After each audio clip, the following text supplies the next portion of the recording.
In our last video, we met Sadiq Mohammad, the CEO of Neem Farms, a pilot who ventured into livestock farming, building one of Nigeria's fastest growing farms. But there's more to his story. One of the reasons why we stand out is because our animals are animals of quality genetics. We produce not a lot of quantity, but quality animals. In this video, we'll focus on how he runs his business, raising sheep, cows, goats, and the abattoir industry. How much does a ram like this cost? At this size, maybe $1 million or above. Wow.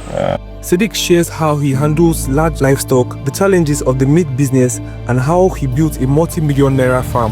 From breeding animals to meat processing, this is a must-watch for anyone interested in livestock farming in Africa. Like South Africa is doing well, the likes of Kenya, Tanzania, Uganda is also a powerhouse in dairy and livestock production. But Nigeria, we have the biggest population, but we are lagging behind. More people should come into farming, but there's a future and there's a lot of potential in agriculture.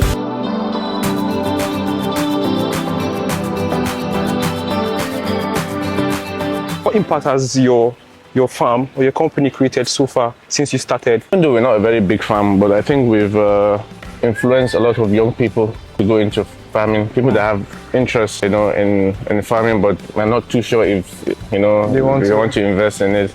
And we've been able to, like I said earlier, through our selective breeding program, we've improved the local breeds as well immensely.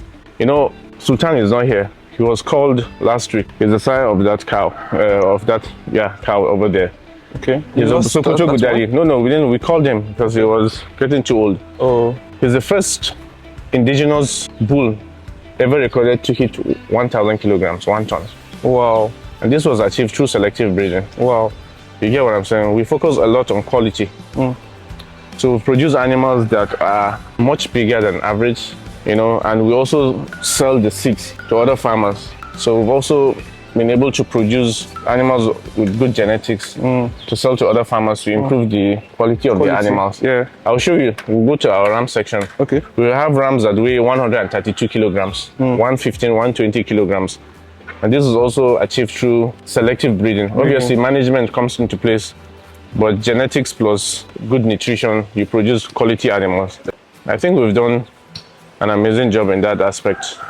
So these are some of the rams. So these are breeding rams that other farmers can buy. This guy, we've used him for breeding. And you see the young ram is 2 years plus. You can still use him for breeding. Yeah, he's an outstanding ram. He produces very fast growing lambs. And if you look at the conformation, you see he's very masculine. You can see the chest. Yeah. It's very deep. Look at the neck. It's got a very thick neck. Thick masculine neck. You want your rams to be masculine and you want your ewes to be feminine. Masculinity in rams would produce you animals that will grow very, very fast. And it's vigor. It means the ram has high testosterone. Yeah. So it's going to be a ram that can be used for breeding. You can service more ewes and we produce animals with meat. At the end of the day, these animals are for meat. And an ewe needs to be feminine because it means that the animal is fertile. Fertile. You get what I'm saying?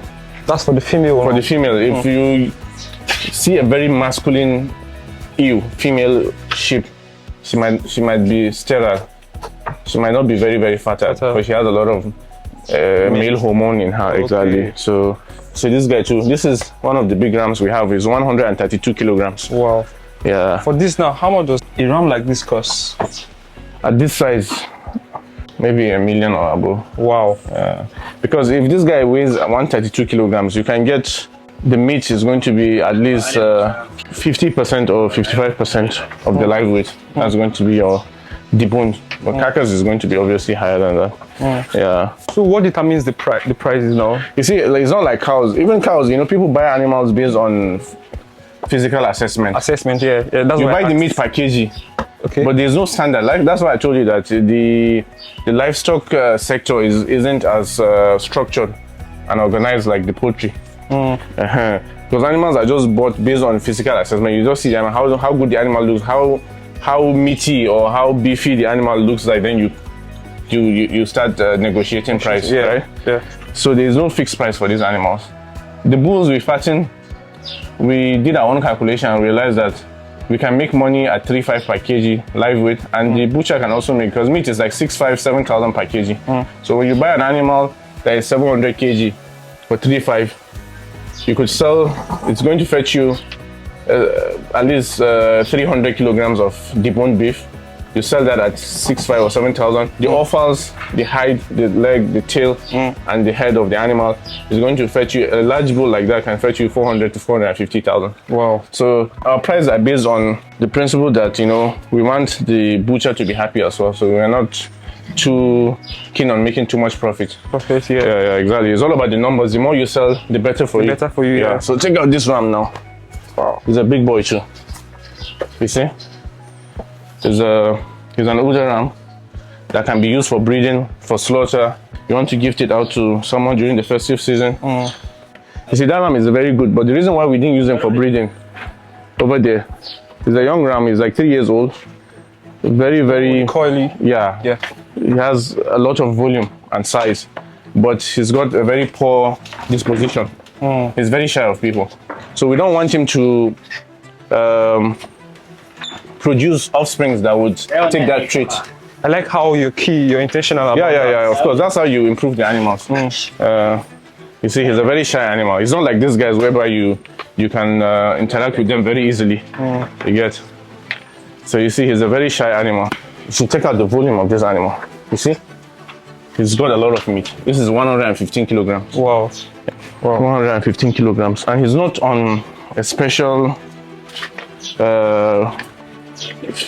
feed, exactly, because, you know, close to Salah now, in a week or 2 weeks time, we are going to change our feeding. This is just a maintenance type of thing. So we're going to improve the quality and the protein content of the feed, so that they can gain weight, because we're going to sell them during Salah. Yeah. So he's going to gain, before Salah, he's going to gain at least another 3-4 kilograms or even 5 kilograms before we sell it. Yeah, in weight. And then these are younger, smaller rams. Not as big as those ones. We separate them because we don't want the smaller ones being bullied when it comes to when they're feeding. So rams that are above 100 kg, we put them here, and then the smaller rams, we separate them here. And over there where those rams are, every pen where there are females, you can see that we only put one ram. Yes. Because one ram can service 30 to 50 females. Yeah. In a breeding season. So there's no need to put too many males. And that way you can track who is the sire of the offsprings coming out from that pen. Yeah, because you already know which male, exactly. Yeah. And that male can do the job. We make sure that we use the best rams. We just don't use any rams. So that way when you select the best ram for that particular female, if you have females that have good frame, but don't have a lot of muscle, then you use a ram like this ram now that I showed you now. You see, he's very compact. But then if you use him on larger frame females, he's going to at least make the female produce offsprings that will have more muscle. Yeah. There's one thing I noticed when I stepped in here is how conducive the environment is. So how do you maintain waste? I came here, I can't still perceive anything. Yeah, you know, but you know, cow dung does not smell like poultry dung. For real? Yeah, no, it doesn't. And I think when you came, there were 2 people that came with some bags. Yeah, I noticed them. So people have gardens, and they come take free manure for their gardens. And then people also that have farms do come take free manure. So it's just good for both parties, you know. We get to dispose it without paying any money, and people are happy taking it for free. For free, wow. Yes. We can walk to the sheep section. Okay. We have West African dwarf sheep found in the south. Okay. We've got Engasa, and then we've got Uda, we've got Balemi. The ones you see with the brown and white are Udas, and then the white ones with the long dewlap, the extended dewlap, they are called Balemi. So these are some of the sheep we breed in this location. How lucrative is sheep compared to the bulls? Ram business is seasonal. Okay. So when you're selling your rams in Salah, they fetch you good money, but it's seasonal, you know. Whereas bulls, people buy bulls every year. Every year, true. You buy it during Christmas, Salah time, and every day because people eat beef every single day. That's true. So there's more market for bulls, but rams is basically like a seasonal thing.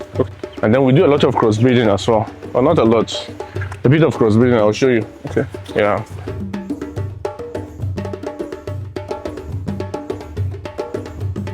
These are some of the crossbreeds. Oh, I like this. Yeah, so these are crosses of our local and the Dopa. The Dopa sheep was also developed in South Africa. Okay. Very efficient animals.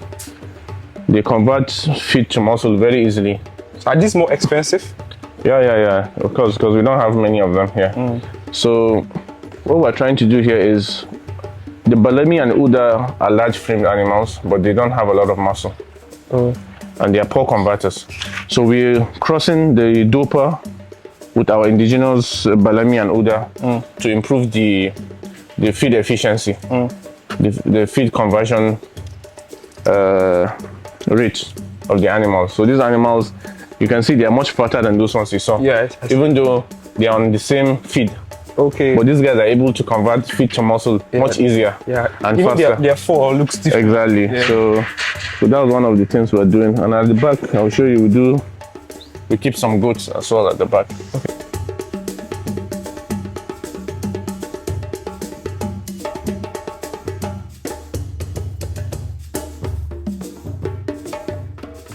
So this is a mix of maize bran, the white stuff you see here.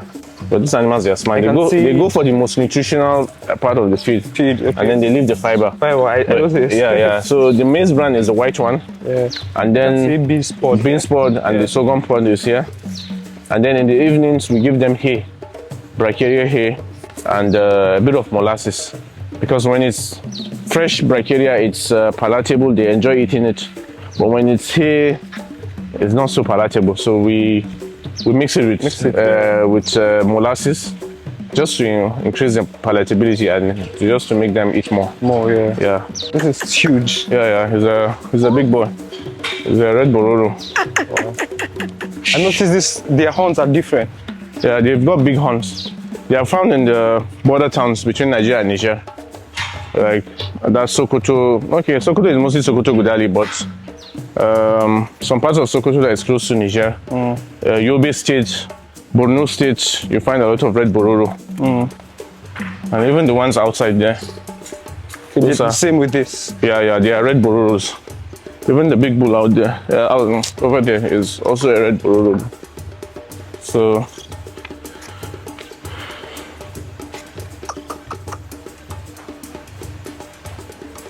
you can see this is a red bororo too. Okay. Yeah. No, you can come closer. It's got a good disposition. Yeah. Wow. Yeah. It's a red bororo. Wow. Yeah.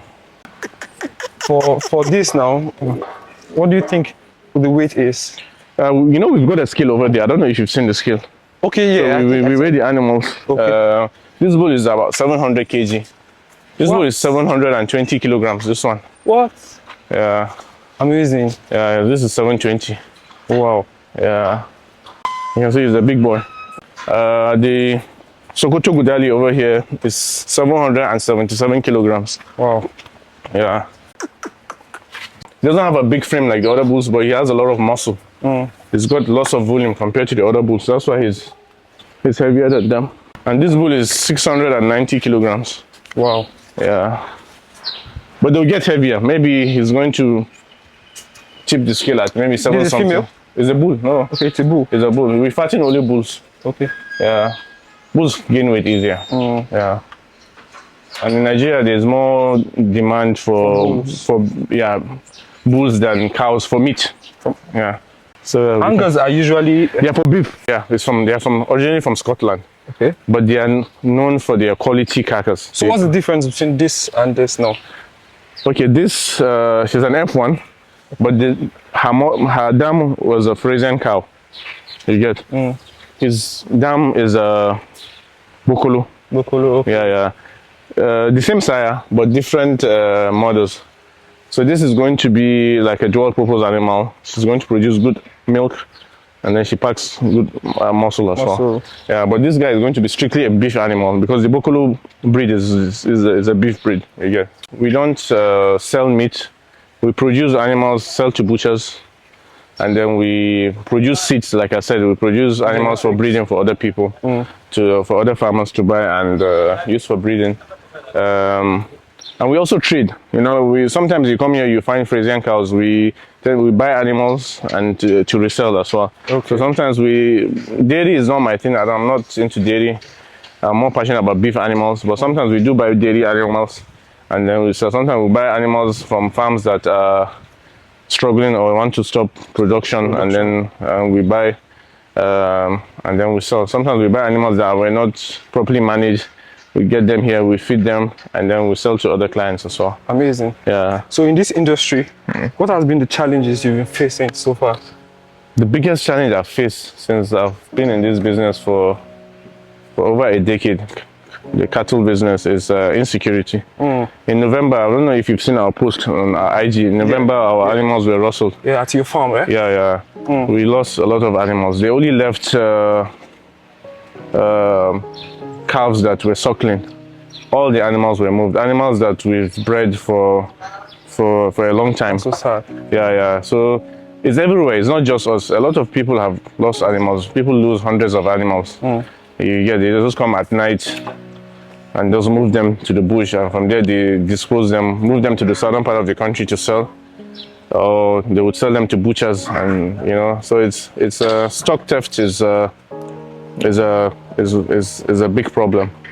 You face a bit of challenge of sometimes disease and cost of feed and all that. But I think the biggest challenge for farmers is insecurity. Is insecurity, because if you want to run a profitable operation, you need a very big land. And where can you access big land? It has to be outskirts of town. Outskirts of town, true.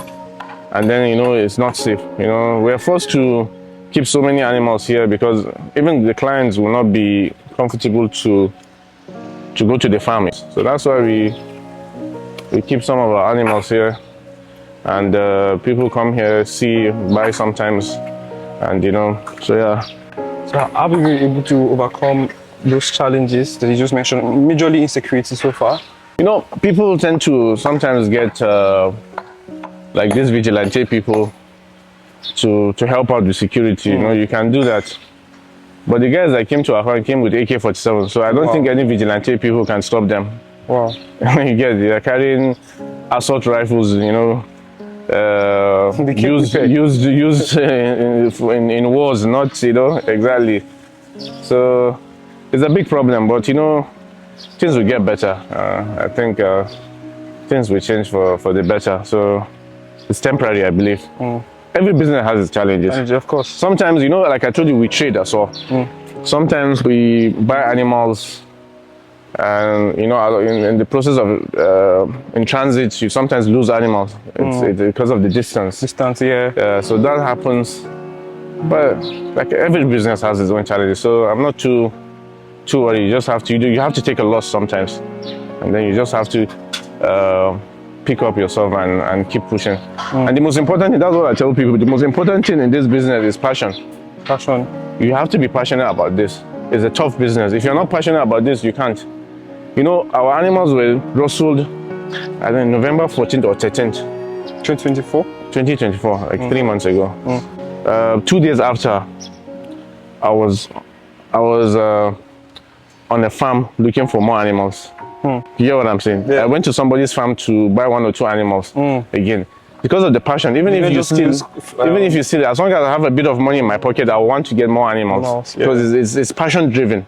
So if you're not passionate, you don't put your money into this business, because it's a tough business, and small challenge, you'll be discouraged, and then you will just quit.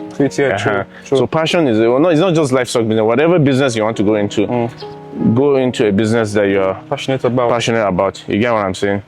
So that would keep you motivated, and that will help you succeed. As you can see, this is one of our clients. He came to pick up some goats. Okay. So the goats were imported from South Africa, bull goats. Wow. And then he's here to pick them up. I know you import semen and all of that. Yeah. So have you implemented any technology in breeding? Like to take semen from the animals we have. Like what technologies do you use? No, we use semen to do artificial insemination, but we've not started taking semen from our animals to sell. Okay. Or to store in a nitrogen tank for use for future use. Like Sultan that we called, if we had collected his semen, you know, we would then use his semen to breed animals even long after he's gone. You know, you can store thousands of straws of semen of an animal in a nitrogen tank. As long as there is nitrogen, liquid nitrogen in the tank, the semen will be viable. So unfortunately, we don't have that, but you know, we're growing. We're a small farm.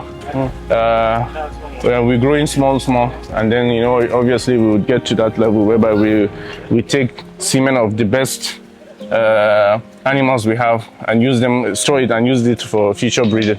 So these are the goats. This is a Kalahari goat. This is a Boer goat, and this is a Kalahari buck. So this is a Boer buck. So this is different from that? This is a Boer goat, all developed in South Africa. This is Boer. The white with the ones with the brown heads are Boer goats. Okay. And the solid brown ones are Kalahari reds. Kalahari. And then you've got blackberries. They have similar conformation, but just different colors. And then you've got savannas that was also developed in South Africa. They have similar conformation. They look alike, but it's just the color. Yeah, you know, when you go to South African farms, they like uniformity. If they're keeping Bonsmaras, the Bonsmaras are red. You see all red, the hell red. Yeah, and everything is going to be red. If it's Kalahari, there's also going to be Kalaharis everywhere. All red sheep, goats. I mean, so they like that uniformity, and it adds aesthetics to the farm. When you just see these animals, they are all uniformed in color. So that is the whole point. You see, this is less than 2 months old. Wow. Yeah. And it's very active. Very, very active. And the size as well. And that's the mother. So not all of them are exotic. Some of them are local. That is the Sahel goat. You guys? The white one over there is the Sahel. The shorter ones with more volume are the Boer goats and Kalahari. These taller, lankier ones are our own Sahelian and some Sokoto reds. So what we're trying to do, we're crossing the Boer goats and the Kalahari with our local animals to improve the weight gain, the fast maturity, and at the same time the carcass quality. Because these guys produce more tender meat. The meat is more tender than the local. Our meat is a bit more chewy. Yeah. Even for goats. Yeah. You know, God gave us animals that are adaptable and animals that can travel long distance.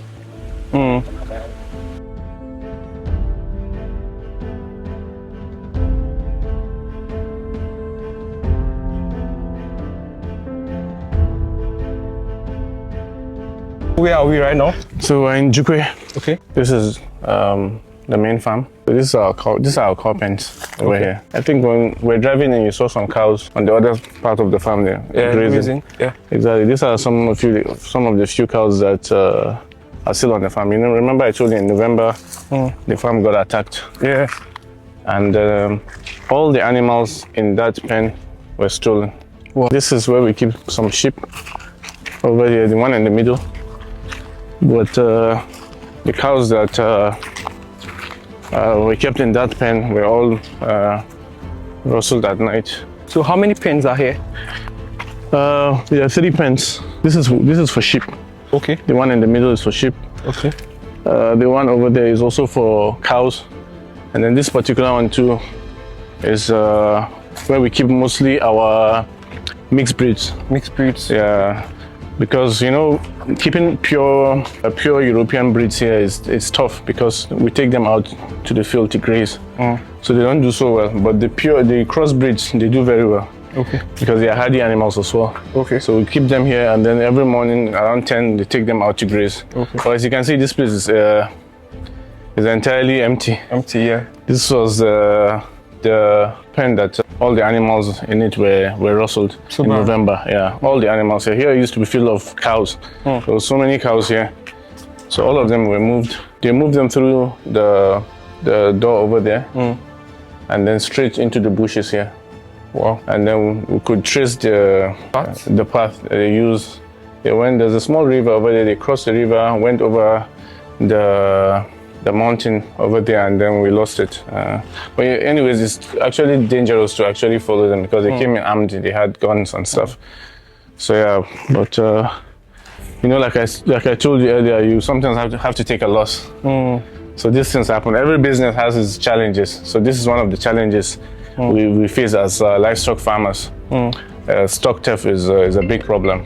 There are criminals out there that their business is just to rustle people's animals. So this is a big problem. But we'll bounce back. This is where you keep 70 animals here. Okay. And 70 animals over there. That makes 140. Exactly. Yeah. And then this is how you would move them in a straight row. Okay. And you convey them. I see this is connected to the abattoir. To the abattoir. So they go straight into the abattoir. It's quite a... Exactly. That is the scale. The scale is over there. Oh, wow. So before they get into the abattoir, they are weighed over there. Yeah. And then before they get into the abattoir, this is the scale. Scale. Is it electric? Yeah. Okay. Okay, so on their way to the abattoir, they get weighed here. Yeah, they get weighed here. Yeah. And then they're taken into the abattoir. Is it what the typical bull weight is? No. The weight is varies, you know.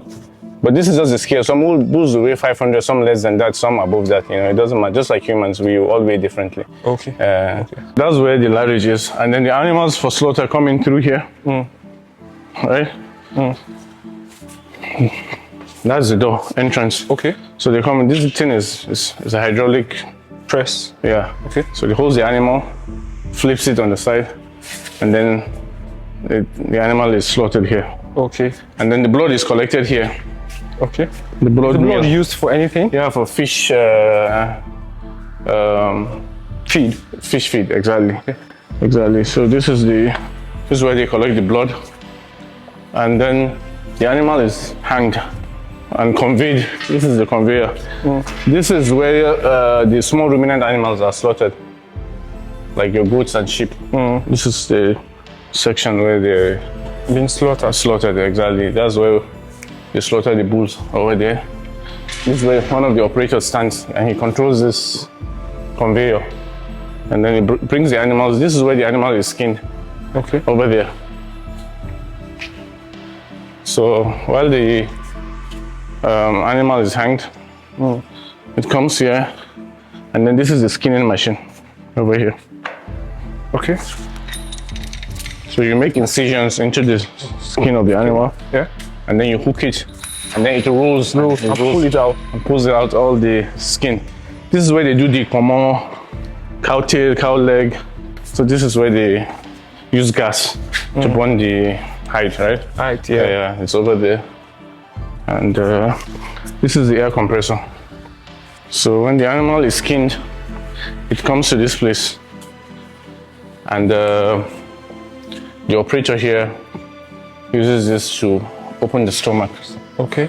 And then it proceeds to this place where the content of the stomach, the offals, are emptied into this container. And you can see it slopes down. Yeah. And then the other containers are moving. So as it empties one, this one takes it to that place where it's being cleaned.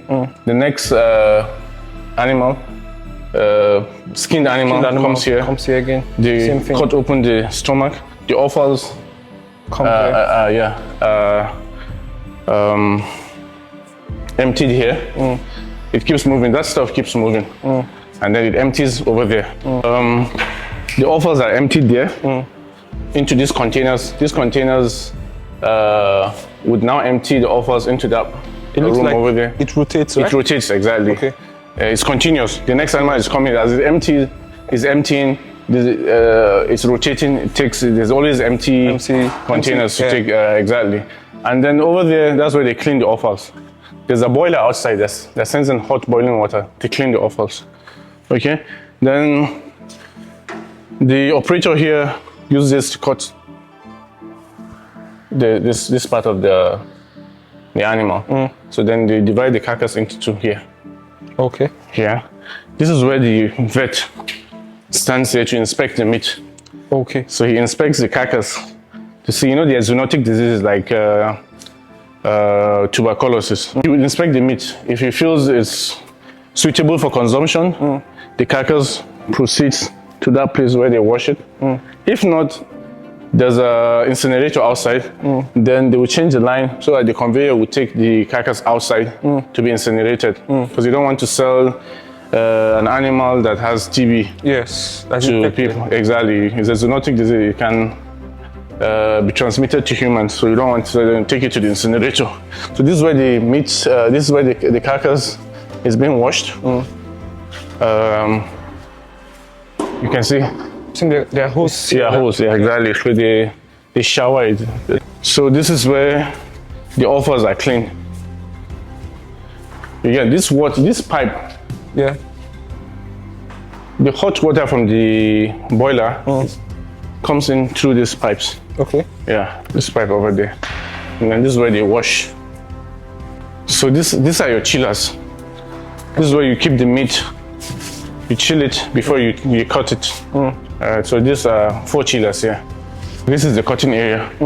You get, this is where the meat is being chopped and cut into whatever cuts you want. If it's chops or whatever, T-bone. If you want to make minced meat or shredded beef, this is the area. Yeah. This facility has the capacity to process over 200 cows in a day. In a day? Yeah. That's quite a lot. Yeah, and you can store as much as 200 carcasses of a cow in the cold room. Yeah. So how often do they work here? Not so often. The reason is because most of the animals being consumed are slaughtered in the livestock market, like Arome and DADA. Okay. Because that's where most butchers are. Yeah. So this facility, we use it when we're slaughtering animals for the likes of Meat RUS. Is a meat company. They have a meat shop. We also slaughter animals for Spar and sometimes ShopRite here. Okay. And then we take the carcass in a refrigerated trucks, and deliver them. So these are the cold rooms. These cold rooms you can comfortably store at least 200 carcasses of beef. Yeah. How cold does this get? No, it gets cold. I don't know the temperature. I don't know the numbers, but it's pretty cold. Does it reach freezing points? Yeah. Of course. The chiller is not as cool as the cold room. The cold room is meant to freeze the meat. Yeah.